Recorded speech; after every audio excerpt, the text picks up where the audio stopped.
भर में लोगों से कहना चाहता हूं, कम मेक इन इंडिया।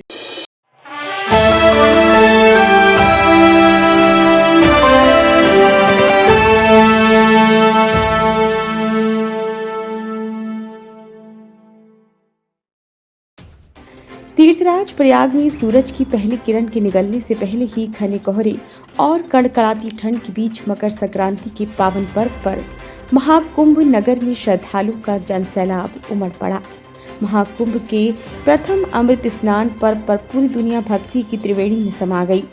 मंगलवार को सनातन परंपरा का निर्वहन करते हुए अखाड़ों ने संगम में दिव्य भव्य अमृत स्नान किया।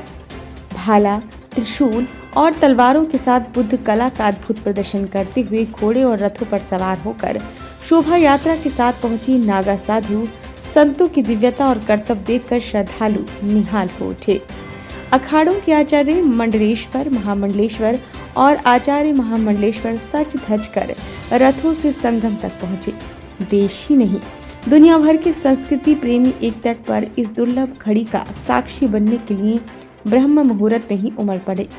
आस्था की लहरों ने ऐसी हिलोरे ली कि देर रात 3.5 करोड़ श्रद्धालु डुबकी लगा चुके थे। अब मौनी अमावस्या पर 29 जनवरी को दूसरा अमृत स्नान, जबकि वसंत पंचमी पर 3 फरवरी को तीसरा अमृत स्नान होगा। देश ही नहीं, एशिया से लेकर यूरोप तक के संस्कृति प्रेमी एक तट पर पुण्य की डुबकी लगाने और उस दुर्लभ घड़ी का साक्षी बनने के लिए उमड़ पड़े। आस्था की लहरें हिलोरे मारने लगी। तीर्थ राज में उजाले की किरण तक नहीं निकली थी कि हाड़ कपा देने वाली ठंड के बीच महाकुंभ नगर में श्रद्धालुओं का जनसैलाब उमड़ पड़ा। अमृत स्नान के लिए देश विदेश से करोड़ों लोग गंगा, यमुना और अदृश्य सरस्वती के संगम पर पहुंचे। पवित्र स्नान का ये दृश्य भारतीय संस्कृति और परंपरा की गहराई को दर्शाता नजर आ रहा था। सबसे पहले अखाड़ों का शाही स्नान हुआ।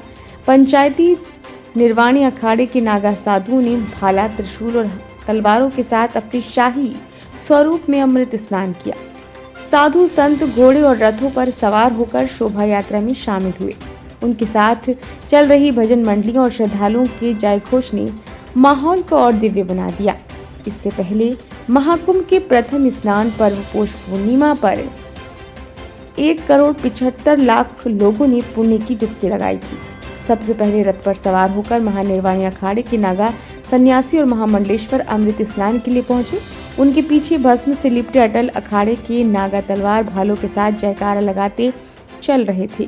सबसे अंत में 3:50 पर निर्मल अखाड़े के संतों ने स्नान किया। ब्यूरो रिपोर्ट, नई दिल्ली।